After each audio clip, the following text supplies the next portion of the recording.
SC వర్గీకరణ సాధనకు ప్రతి ఒక్కరూ కృషి చేయాలని కొడిమేల మాదిగ జేఏసీ నాయకులు పేర్కొన్నారు. సోమవారం మండల కేంద్రంలో మండలంలోని అన్ని గ్రామాల కమిటీలను మండల నాయకులు ప్రకటించారు. ఈ సందర్భంగా వారు మాట్లాడుతూ ఏబిసిడి వర్గీకరణ కోసం సుప్రీంకోర్టు ఆగస్టులో తీర్పునిచ్చినట్లు తెలిపారు. ఆయా రాష్ట్రాలకు అధికారాలు కల్పిస్తూ తీర్పునిచ్చినట్లు గుర్తు చేశారు.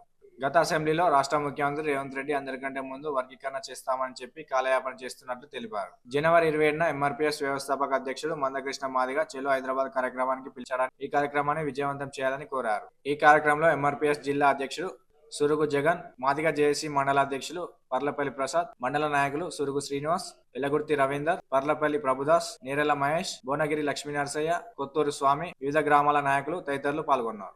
మేము కూడా సాధించుకుంటామని చెప్పి మందకృష్ణ గారికి మద్దతుగా మనము ప్రతి గ్రామం నుంచి ఇంటి నుండి చిన్న పిల్లల నుండి రోడ్డెక్కే పరిస్థితి రావాలి. నిజంగా ఉన్నా కానీ ఎప్పుడు కూడా ఎంఆర్పీఎస్ పట్టించుకోలేదు. మేము దేన్ని కూడా పోలేదు. కాబట్టి మేమే ఆలోచించుకొని పార్టీలు పక్కబెట్టి జెండా పక్కబెట్టి మా పిల్లల భవిష్యత్ నాశనం నోటికాడు బుక్కను ఎత్తకూడదు ఉద్దేశంతో ఒక జేఏసీ కమిటీ వేసుకొని గ్రామ కమిటీలు వేసి ఈ కార్యక్రమం ఏర్పాటు చేసుకున్నాం. మందకృష్ణ మాదిగ గారు 94లో ఉమ్మడి రాష్ట్రంలో తెలంగాణ ప్రభుత్వం తెలుగుదేశం ప్రభుత్వం ఉన్నప్పుడు 94 ఉద్యమం స్టార్ట్ చేసాడు. మాకు వచ్చే వాటా మాది మాకు కావాలి, వర్గీకరణ చేస్తే మాది మాకు వస్తుంది అని చెప్పి వర్గీకరణ చేస్తే 94లో స్టార్ట్ చేస్తే 2000 సంవత్సరంలో చంద్రబాబు ముఖ్యమంత్రి ఉన్నప్పుడు ఇంత పెద్ద ఉద్యోగం చేస్తున్నారు కృష్ణ గారు. మీకోసం మీరు చేసే పోరాటం న్యాయమైన పోరాటం.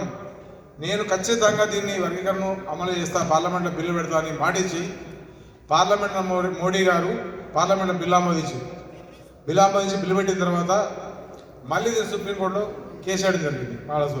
కొంతమంది స్వార్థ నాయకులు వాళ్ళు వేస్తే మొన్న ఆగస్టు 1 నాడు సుప్రీంకోర్టు 7 ధర్మాసనం తీర్పిచ్చింది. ప్రపంచానికి తెలిసిన పాత్రికేయ సోదరులందరికీ ఈ వేదిక ద్వారా మా పాదాభివందనాలు తెలియజేసుకున్న మంచి కార్యక్రమం దొరికింది. మీకు ధన్యవాదాలు తెలపడానికి ప్రతి సోదరులందరికీ పాత్రికేయ సోదరులందరికీ ప్రత్యేకమైన ధన్యవాదాలు. అదేవిధంగా బాకీ పడ్డదో ఈ సమాజం మాదిగ సోదరులకు అని గురురాజ్ జాషువా గారు ఒక కవి అని చెప్పడం జరిగింది. ఆయన చెప్పిన విధంగానే ఒక ఊరవతల ఒక ఎద్దు చనిపోతే దాన్ని తీసుకొచ్చి దాని చర్మం ఒలిసి వ్యాధులు వస్తాయని చెప్పి దాని చర్మం ఒలిసి దప్పు కానీ చెప్పు కానీ వివిధ పనుర్తులను సమాజం సేవ చేసిన ఘనత మాదిగ జాతికి తీర్పు ఇవ్వడం జరిగింది. ఆ తీర్పును ఇస్తూ ఆనాడు అసెంబ్లీ సాక్షిగా దేశంలోనే మొట్టమొదటిగా ఎస్సీ వర్గీకరణను తెలంగాణ రాష్ట్ర ప్రభుత్వం అమలుపరుస్తుందని చెప్పేసి అసెంబ్లీ సాక్షిగా రేవంత్ రెడ్డి గారు మనకు హామీ ఇవ్వడం జరిగింది. అనేక ప్రోగ్రాలలో రేవంత్ రెడ్డి గారు ప్రతిపక్షంలో ఉన్నప్పుడు టీడీపీలో ఉన్నప్పటికీ కూడా అనేక ప్రోగ్రాలలో మాదిగలకు అండగా ఉండి అనేక సభల్లో పాల్గొని ఎస్సీ వర్గీకరణకు మద్దతు తెలపడం జరిగింది. ఆయనకు వర్గీకరణ పైన స్పష్టమైన హామీ రేవంత్ రెడ్డి గారికి ఉన్నది. వర్గీకరణ చేయాలని ఉన్నా కానీ కూడా ఆయన చేయలేకపోయాడు.